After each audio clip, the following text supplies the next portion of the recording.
não buscam apenas soluções sociais. Buscam, às vezes, coisas que nada têm a ver com a evolução da sociedade. Nós te imploramos, Mestre, envolve-nos na tua misericórdia. Permite que nós reconheçamos, Senhor, o caminho correto a ser seguido. Mas só tem uma maneira, estudando o teu Evangelho. E por isso nós estamos aqui essa noite. Pedimos, especialmente, Senhor, envolve o nosso irmão de hoje, o Evandro, no teu amor e na tua paz, para que ele seja mais uma vez um instrumento da tua obra, do teu Evangelho. Se conosco, Mestre, hoje e sempre.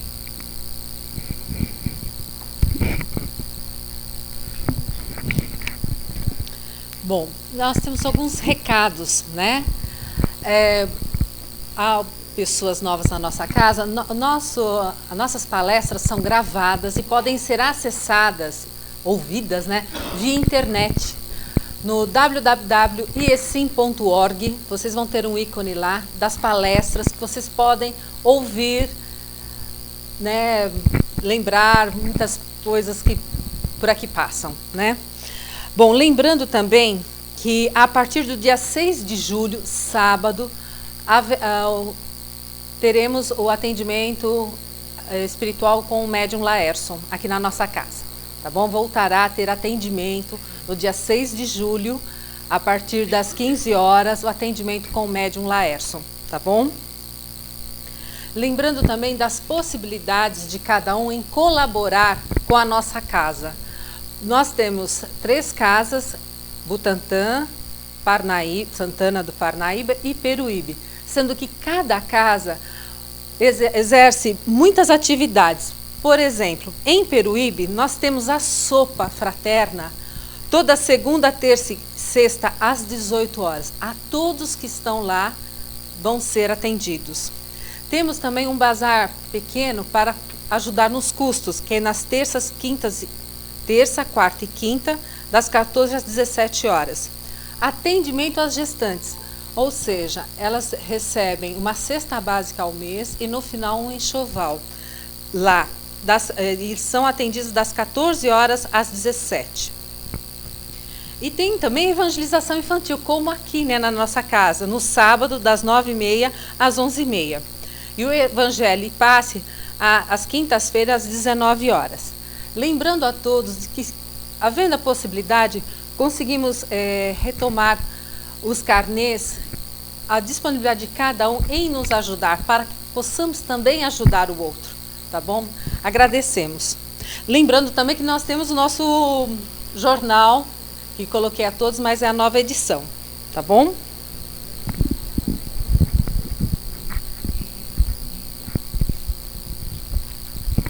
No Evangelho, Judas, capítulo 3. Amados, procurando eu escrever-vos com toda a diligência acerca da salvação comum, tive por necessidade dirigir-vos esta carta, exortando-vos a batalhar pela fé que uma vez foi dada aos santos. Emmanuel escreve pelas mãos de Francisco Cândido Xavier no livro Vinha de Luz, sob o título Exortados a Trabalhar. O cristianismo é campo imenso de vida espiritual, a que o trabalhador é chamado para a sublime renovação. O sedento encontra nele as fontes da água viva, o faminto, os celeiros do eterno pão. Os cegos de entendimento nele recebem a visão do caminho, os leprosos da alma, o alívio e a cura. Todos os viajores da vida, porém, são felicitados pelos recursos indispensáveis à jornada terrestre, com a finalidade de se reerguerem, de fato, naquele que é a luz dos séculos. Desde então, restaurados em suas energias espirituais, são exortados a batalhar na grande causa do bem. Ninguém se engane, pois, na oficina generosa e ativa da fé. No serviço cristão, lembre-se, cada aprendiz de que não foi chamado a repousar, mas à peleja árdua, em que a demonstração do esforço individual é imperativo divino. Jesus iniciou, no círculo das inteligências encarnadas, o maior movimento de libertação do espírito humano, no primeiro dia da manjedoura. Não se equivoquem, pois, os que buscam o mestre dos mestres receberão certamente a esperada iluminação, o consolo edificante, o ensinamento eficaz. Mas penetrarão na linha de batalha, em que lhes constitui obrigação o combate permanente pela vitória do amor e da verdade na terra, através de ásperos testemunhos, porque todos nós, encarnados e desencarnados, oscilantes ainda entre a animalidade e a espiritualidade, entre o vale do homem e a culminância do Cristo, estamos constrangidos a batalhar até o definitivo triunfo sobre nós mesmos, pela posse da vida imortal. Então, para falarmos do capítulo 20, os trabalhadores da última hora, nosso amigo Evandro. Fique à vontade. Posso dispensar? Não. Infelizmente não. Mas você pode se locomover. Tá bem. Fique à vontade. Pode andar, fique à vontade. Eu gosto de usar as duas mãos. Ficar livre. A gente fala com as mãos também. Mas tudo bem. Se você quiser falar. Tá bem. Boa noite a todos. Que a paz do Mestre Jesus e o carinho da doce e suave Mãe Maria de Nazaré nos guarde e nos abençoe a proposta do encontro da noite de hoje. O Evangelho segundo o Espiritismo, capítulo 20, os trabalhadores da última hora. Esse capítulo vai tratar a respeito da condição, tanto da missão dos espíritas, da condição dos obreiros e de todos aqueles que são chamados a trabalhar na seara de Jesus. Entenda aí, como seara de Jesus, não só a doutrina espírita. Todo aquele que é convidado ou exerce uma atividade no bem, ele está dentro da seara de Jesus. Todo aquele.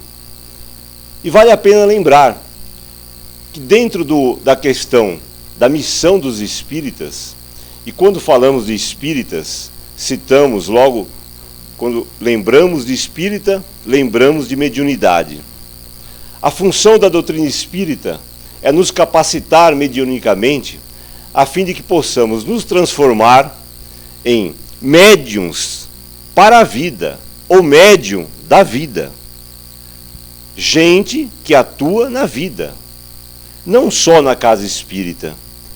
Porque na casa espírita é muito fácil nós exercermos a mediunidade, colocar o fenômeno mediúnico ou paranormal a favor de A ou de B, a favor dos espíritos. Mas e na vida? Depois que saímos da casa espírita? Então, ser médium na vida. Mas a fim de ilustrar pedagogicamente este capítulo, nós vamos recordar para vocês uma das passagens de Jesus que eu acho muito interessante, porque ela sintetiza esse capítulo 20. Ela ilustra muito bem o que é a seara, o que é o trabalhador, quem são os trabalhadores, aqueles que foram chamados primeiros, aqueles que são chamados por últimos. Como é que se dá isso? Como se dá a questão do obreiro do Senhor, do espírita e a sua condição de trabalhador. O Monte Tabor, ele tem aproximadamente 600 metros de altura. Naquele agosto, o sol a pico. No campo, as flores, as papoulas, ressequidas pelo calor do mês de agosto. 4 homens vão em direção ao cume, subindo o Monte Tabor. Quem são eles? Jesus, Pedro, Tiago e João. 4 horas de subidas. 4 horas de uma subida cansativa, debaixo de um sol muito forte. Eles vão deixando para trás a paisagem, o campo ressequido, a beleza do lago. Chegam no cume do Monte Tabor. Início da tarde, o sol ainda muito forte. Pedro, Tiago e João, cansados, buscam debaixo de alguns arbustos, vegetação rala, baixa, um pouco de sombra, e caem num sono profundo. Mas Jesus, diferente deles, entra em oração profunda. As horas passam e Jesus ora. A tarde se avizinha, se aproxima, o sol diminui, eles dormem e Jesus ora. A noite se aproxima, já denuncia as primeiras estrelas, o sol já não está presente, já temos um certo ar mais fresco, eles dormem e Jesus ora. A madrugada avança e eles dormem. E Jesus, em oração profunda, em dado momento, os 3 apóstolos são acordados pela presença de 2 seres, dialogando profundamente com Jesus. O ambiente está iluminado. Jesus se faz em sua condição plena de luz. Havia ocorrido uma transfiguração com Cristo. O ambiente se iluminava dado a sua condição de ser iluminado de luz. Quem dialogava com Jesus, que despertou o interesse e acordou os 3. Estava presente ali, diante do Cristo, numa conversa diferenciada, porque se passava na transição entre o mundo espiritual e o mundo material. Jesus transfigurado, os 2 seres materializados, estavam presentes 2 promessas do povo hebreu. 2 promessas de uma raça escolhida para receber a configuração, a ideia de um Deus único. Estava presente Moisés e Elias. Moisés e Elias já haviam feito a passagem para o mundo espiritual. Já não estavam mais, já há muitos anos, na matéria. E atenderam a solicitação de Jesus. Os 3, Pedro, João e Tiago, acordam. Ficam impactados com aquela cena diferenciada. Eles nunca tinham presenciado Jesus na sua condição plena. E ali, eles têm a certeza absoluta que ele é o enviado prometido. Aquele que faz a conexão, o médium de Deus. É interessante nessa passagem da transfiguração, porque Pedro é muito parecido com a gente em alguns momentos. Pedro é nós. Pedro chega em Jesus e propõe a seguinte coisa. Pedro chega e diz: Senhor, bom é, ou bom será, que façamos aqui 3 tendas. Uma para ti, uma para Moisés e uma para Elias. Olha que interessante, 3 tendas. Pedro provavelmente, como é muito parecido com a gente, em qualquer tenda que ele ficasse junto, ele estaria bem. Olha que maravilha! Se as 3 tendas ficassem edificadas ali, para passar o resto da madrugada, quiçá mais um dia, dialogar com Elias, o grande profeta. Perguntar para Elias, como está o mundo espiritual? O que você anda fazendo? Se ele também ficasse com Moisés, puxa vida, a grande herança do povo hebreu, Moisés. Dialogar com Moisés. Saber das notícias de além-túmulo. Das possibilidades de retornar para a matéria Moisés? Porque provavelmente Pedro não deixaria nenhum dos dois dormir o resto da madrugada. Se ficasse com Jesus, melhor ainda. Estaria bem também. E qualquer um deles, tanto Elias como Tiago, com quem ficasse. Porque a proposta de Pedro é 3 tendas, não é 6 tendas, uma para cada um. Não, são 3. Mas Jesus retruca e diz: não, Pedro, precisamos descer. E é tão interessante essa passagem, porque até João, que é tido como discípulo amado, dormiu. Até João foi dormir. João poderia ter ficado com Jesus orando no outro canto ou junto. Foi dormir. Até João. Serve para ilustrar que nós, às vezes, somos um pouco João, às vezes somos um pouco Pedro, às vezes dormimos demais, esquecemos de orar.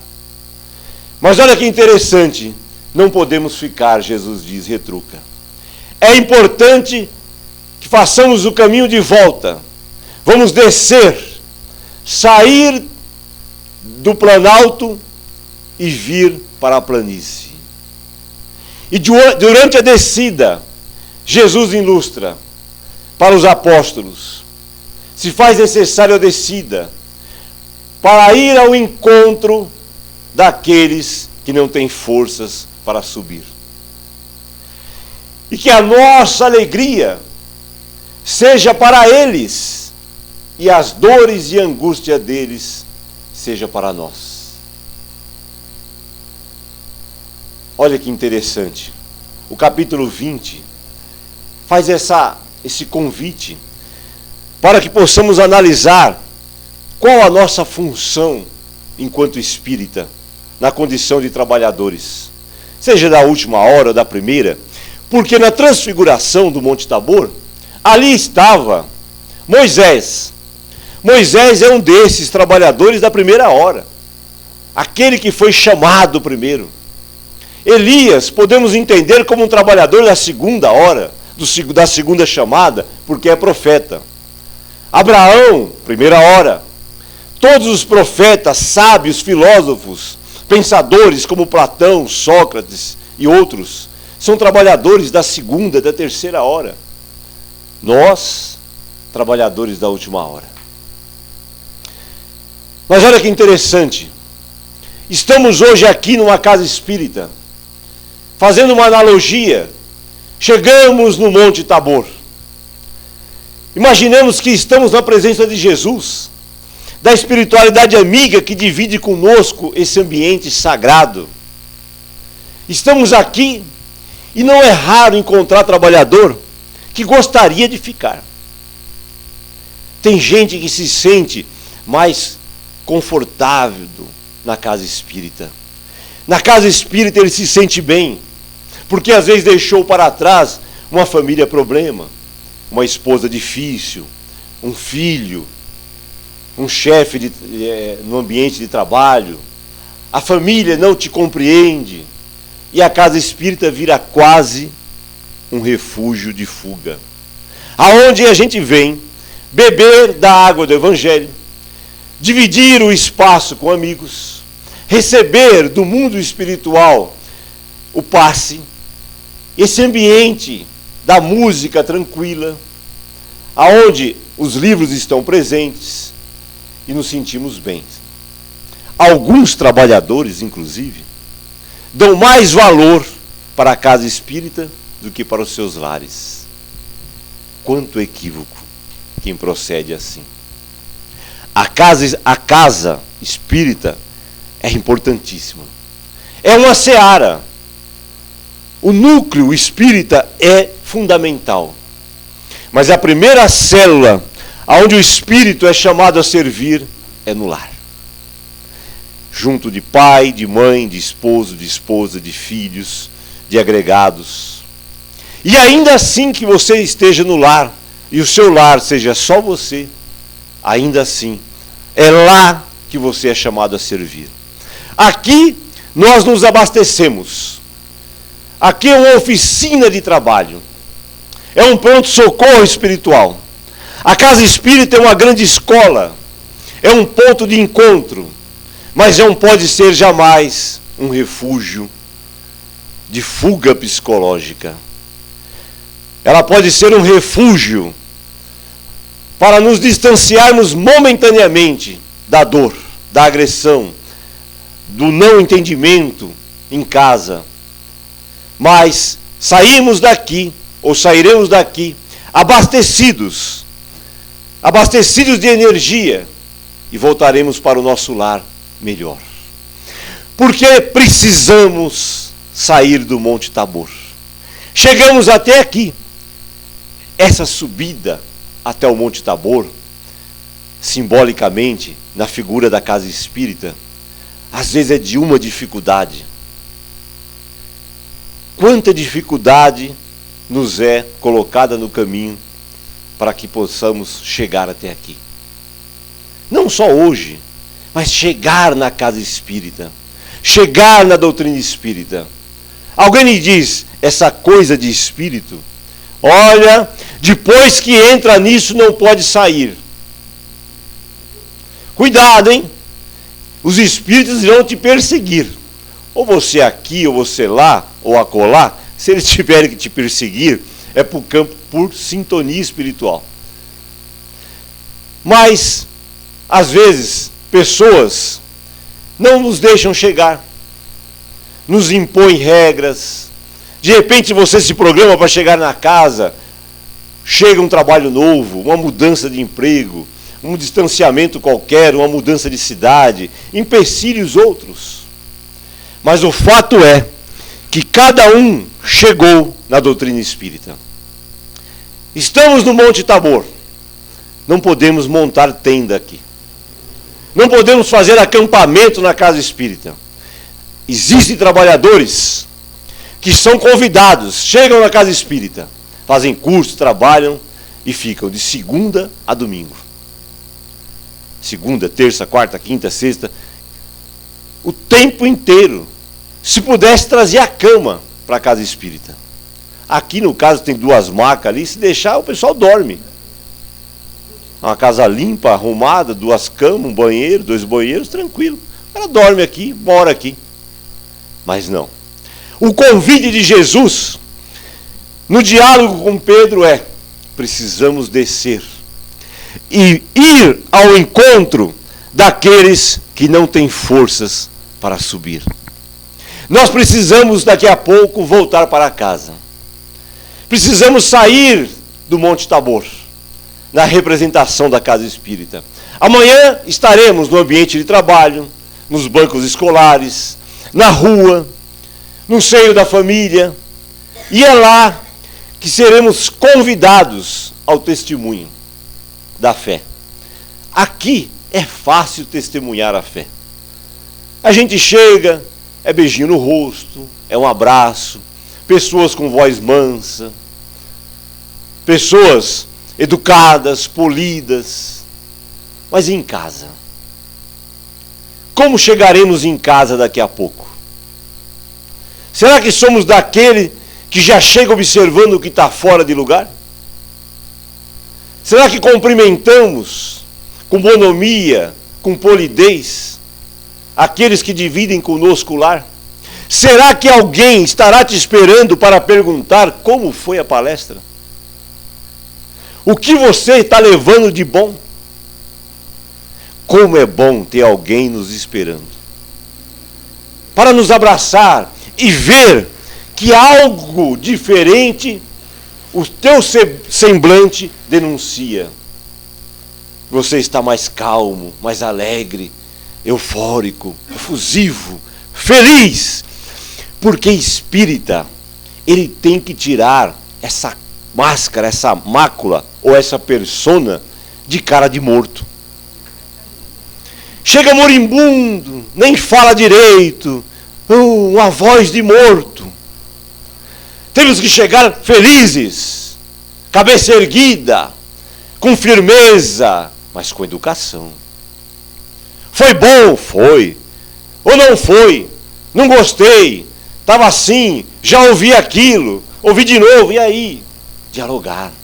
Como é bom. ir ao encontro daqueles que não têm forças para subir e trazê-los para Jesus. Por quê? Muita gente fica no campo psicológico, junto à doutrina espírita, no Monte Tabor. Só quer ficar ali com Jesus. Só conhece as coisas de Jesus. Conhece tudo de Allan Kardec. Conhece as 5 obras do Pentateuco. Sabe onde fica cada item. Mas é incapaz de passear pelas ruas estreitas e às vezes espinhentas, aonde a caridade caminha e nos convida. Porque descer e ir ao encontro daqueles que não têm força é ir ao encontro da caridade. E a caridade nunca caminhou na Terra no meio de facilidades. Enquanto o planeta não atingir um patamar X de condição espiritual, a caridade irá encontrar dificuldades. É uma rua estreita, tem espinhos, é um caminho com pedra no caminho. E você tem que desviar, ou passar por cima, ou tomar pedrada. Mas nunca desistir. Esse capítulo do Evangelho toca num ponto importante. Ele fala que desse convite vem uma coisa assim: é preciso ter vontade para abraçar o convite. E o Espírito Emmanuel nos ensina que, no livro Pensamento e Vida, que a vontade é a mola ou o combustível que dá força para as realizações.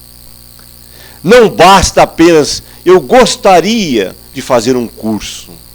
Se eu não colocar a vontade, eu não faço. Eu gostaria de me tornar um trabalhador da casa espírita. Mas se eu não colocar a vontade, eu não realizo. Se eu não colocar a vontade, eu não chego aqui. Paro no meu caminho. A vontade, é preciso ter vontade. Porque a vontade, junto com a fé, nos sustenta. Nas dificuldades, na incompreensão. Porque o capítulo do Evangelho diz lá: há espíritos outros. E nós já tivemos nessa condição. Que procuramos, primeiro, blasfemar, gerar dificuldade no seio da família, divulgar o medo, pregar a intolerância. Mas hoje estamos aqui. O convite veio. E o trabalho para esse convite chegar na gente? E a dificuldade que às vezes a gente coloca para receber esse convite? Quantas pessoas não foram convidadas? E nós? Será que não fomos convidados antes? Será que não fizemos ouvidos moucos para Moisés? Para Elias? Para tantos pensadores e filósofos que antecederam? Mas um dia resolvemos ouvir o chamado de Jesus. E o fato é que chegamos aqui. E chegando aqui, é bom a gente refletir. Doutrina espírita é doutrina de análise. É doutrina pedagógica. Precisamos ler, estudar, mas aplicar. De forma a nos lamentar, no nosso meio espírita, infelizmente, tem rareado o convite para a caridade. As pessoas parecem que têm medo de se aproximar da seara, da vinha de Jesus, no campo caritativo. Na visita a doentes, no acolhimento a pessoas em desespero, na informação segura, na postura honesta, na possibilidade de tirar alguém da ignorância, na força de um bilhete, de uma carta. Hoje nós não escrevemos mais. Hoje nós não damos mais nem satisfação. Como é bom encontrar um bilhete sobre a mesa. Fui ali, volto já. E fala onde que é o ali. Né? Porque só o ali não basta. Né? Fui em tal lugar, volto já. Né? obrigado por ter me ajudado. Mas a gente logo se refugia. Sabemos que alguém caiu no mundo do crime e foi parar atrás das grades. Perdemos muito mais tempo criticando do que buscar, às vezes, aquela mãe na rua onde a gente mora, no bairro, e perguntar para ela: minha irmã, o garoto está lá. Não posso visitá-lo, porque esse é o direito da família. Pergunte para ele se ele precisa de alguma coisa, um sabonete, um pedaço de pão, um livro. Leve um bilhete meu. Sabemos que tem alguém numa mesa de um hospital, internado, numa maca, num leito. Às vezes não temos tempo. A cidade de São Paulo é um lufa-lufa, uma correria. Custa-nos escrever um bilhete e entregar para alguém que está indo lá. Estou desejando saúde e paz. Assim que der, te visito. O que custa isso? Não custa nada. Mas nós nos distanciamos. Na casa espírita é importante retomar o convite para a caridade. Visitar creches, orfanatos, hospitais, lugares onde temos pessoas especiais, as caravanas. Visitarmos-nos. Sabemos que um está precisando, vamos lá. Como é bom vivenciar esse capítulo, capítulo 20. Trabalhadores da última hora. E se você está na condição de trabalhador, desça do Monte Tabor. Ouça o convite de Jesus. Porque essa passagem é muito interessante, ela tem um desdobramento que cai muito bem para nós, trabalhadores espíritas. Após a descida do Monte Tabor, ao encontro daqueles que não têm força de subir, Jesus tinha deixado os outros apóstolos acampados numa determinada região e subiu só com os 3, Pedro, Tiago e João. Mas voltou com os 3. E aí há um desdobramento interessante nessa passagem bíblica. Jesus chega e encontra uma cena que é das mais interessantes dentro do processo da desobsessão, do diálogo com espíritos e com pessoas possessas, pessoas que sofrem. Temos ali a cena, Judas dialogando com o espírito, dizendo assim: volte para as hienas, da onde nunca deveria ter saído. E o espírito naturalmente discute com Judas e não sai coisa alguma. Não se distancia do jovem, que é um jovem possesso. Que ora esse jovem, ele tinha aproximadamente 12 anos. O seu pai vivia com ele atrás de A ou de B, de situação outras, para que resolvesse a situação do seu filho, que era um adolescente. Entrando na adolescência, um pré-adolescente, que ora se lançava na água e ora se lançava no fogo. Esse se lançar no fogo é que o espírito obsessor produzia nele chamas. Um fenômeno de efeitos físicos. Usava o ectoplasma, manipulava os fluidos e as vestes do jovem se incendiavam. E o jovem tinha que rolar no chão, naturalmente, para apagar aquele fogo. E ora se lançava na água, em chamas. E caía num processo cataléptico ou epilético profundo e nada resolvia. Mas aquele pai, sabendo da figura de Jesus, que havia ali um rabi diferenciado e das suas curas, resolveu procurar Jesus. E Jesus dá de cara com esse pai, nessa situação. O filho possesso, os discípulos que ficaram, Felipe, Natanael e tudo mais, e Judas, discutindo com o espírito. E nada do espírito ir embora. Não largava o jovem, mas também não saía dali, e eles batendo boca. Porque faltava a eles conhecimento e força moral. Jesus se aproxima. O pai diz: Senhor, cura o meu filho, porque ora se vê em chamas, ora se lança no fogo. E Jesus diz: tens fé? Creio, Senhor. Jesus se aproxima do jovem com energia, mas com amor, e diz: Espírito, mudo e surdo, saia desse corpo. Porque o espírito não está enfiado dentro do corpo, ocupando o mesmo espaço, mas está ali, numa conexão psíquica, neuropsíquica muito próximo. E o espírito, mudo e surdo, por quê? Quando ele tomava o psique do jovem, envolvia-o, o jovem ficava mudo e surdo. E era um espírito imundo, porque ele lançava o jovem numa condição deplorável de fisiologia. E aí, o espírito sai. E o jovem volta ao seu estado de consciência. Mas à noite, Pedro pergunta, por que eles não lograram êxito? E a resposta é muito simples. Para essa categoria de espírito, se faz necessário jejum e oração. É o jejum das más ações. É o jejum daquela conversa que não leva a lugar algum.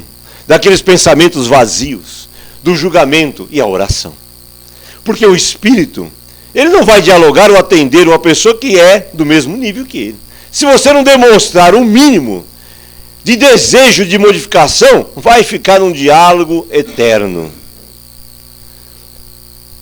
Essa passagem nos ilustra que todos são convidados a trabalhar. Estudem o capítulo 20. Procurem se situar nele. E, amados irmãos, a fim de encerrar a nossa fala na noite de hoje, diante do altar da natureza, vejo as formigas a trabalhar, a beleza das abelhas a produzirem o mel, a grama verde na campina, as flores no campo, a beleza das cores e das flores e das rosas, a copa das árvores verdejantes. E diante dessa natureza de cores e perfumes, ouço uma voz a me dizer: você é mais do que isso. Diante da fonte no caminho, que doa água ao viajante sem nada lhe perguntar. Diante da beleza de um rio, de um regato, de um córrego, de um riacho, que um dia hão de chegar no mar. Diante da beleza e da força de um rio caudaloso, da corrente, da força das suas águas, da queda da água da cachoeira, ouço uma voz a me dizer: você é mais do que isso. Diante da beleza do astro-rei, que com sua língua de fogo toca-nos a pele, nos aquece a alma, lambe as sementes no solo que um dia hão de germinar. Olho o astro-rei e toda a sua força, a sua energia, e ouço uma voz a nos dizer: você é mais do que isso. Diante da beleza do satélite lunar, do céu estrelado que guia os viajantes, da lua e seu satélite que desperta os cantantes, o amor, a poesia, ouço uma voz a me dizer: você é mais do que isso. Diante da areia da praia, milhões e milhões de grãos de areia, a franja branca das ondas a quebrar, a beleza dos oceanos, a profundidade dos mares, ouço uma voz então a me dizer: você é mais do que isso. Diante da beleza dos anjos, da cantiga dos serafins, da trombeta dos arcanjos, da profecia dos santos, ouço uma voz a nos dizer: vocês são mais do que isso. Venham para o amor de Deus. Muita paz a todos. Que Jesus nos abençoe hoje e sempre.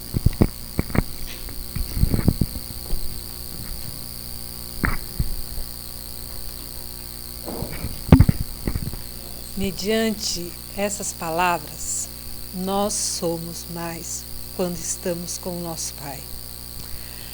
Agradecidos que estamos por esta oportunidade, que consigamos, durante essa próxima semana, sermos mais, aproveitarmos mais as oportunidades. Que Jesus nos abençoe e que nos ampare nessa próxima semana. E que na semana que vem estejamos todos reunidos aqui ouvindo o Evangelho. Que vamos com Deus. Muito obrigada.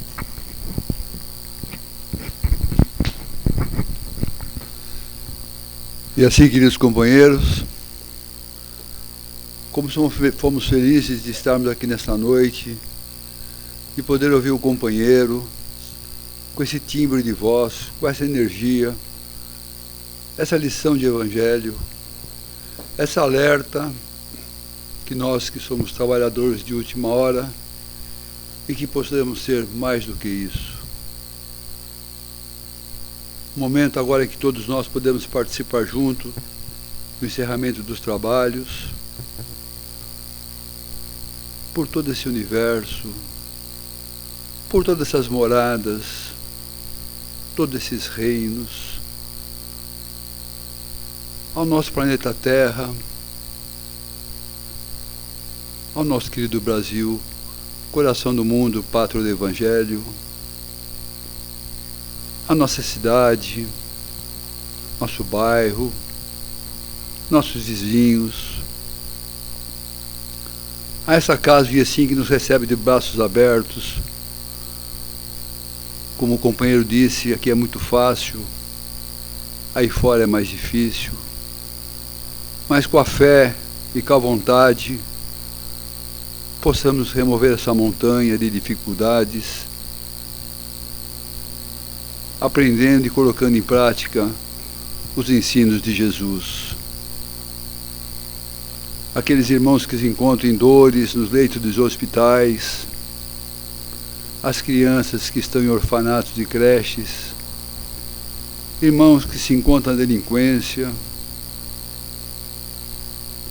Agradecer, Senhor, por aprendermos a caridade, como diz Paulo de Tarso, fora da verdade não há salvação, que verdade.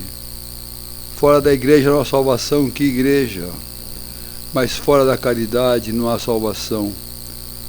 Porque para praticarmos a caridade, não precisamos ser católicos, espíritas, nem termos religião. Mas se praticarmos a caridade, é isso que o nosso querido Mestre Jesus nos pede. Nesses momentos difíceis que estão passando as cidades do Brasil, em que eles têm o equilíbrio, façam as suas manifestações pacíficas, que nossos governantes acordem e que possamos fazer desse querido Brasil, coração do mundo, uma pátria de paz, de progresso e de esperança. Vamos mantendo esse equilíbrio, essa mesma sintonia.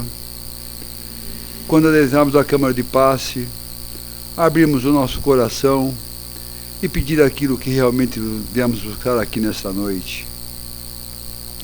Que na água ela seja magnetizada e que seja depositado o remédio para o nosso corpo e para o nosso espírito.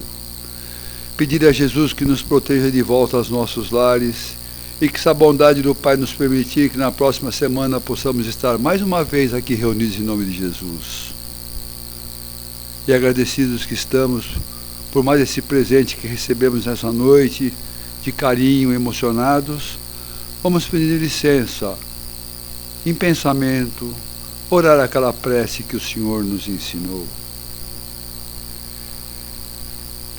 Pai nosso que estais nos céus, santificado seja o vosso nome. Venha a nós o vosso reino, seja feita a vossa vontade, aqui na terra como no céu. O pão nosso de cada dia dai-nos hoje, Senhor. Perdoai as nossas ofensas, assim como nós perdoamos aqueles que nos têm ofendido. E não nos deixes, Pai, cairmos em tentação. Livra-nos, Senhor, de todo mal, porque teu é o reino, o poder e a glória para todo sempre. Ave Maria, cheia de graça, o Senhor é convosco, bendita sois vós entre as mulheres, bendito é o fruto do vosso ventre, Jesus. Santa Maria, Mãe de Jesus, interceda junto a teu bom e amado Filho, por nós, criaturas imperfeitas e falhas que somos. Que assim seja, graças a Deus.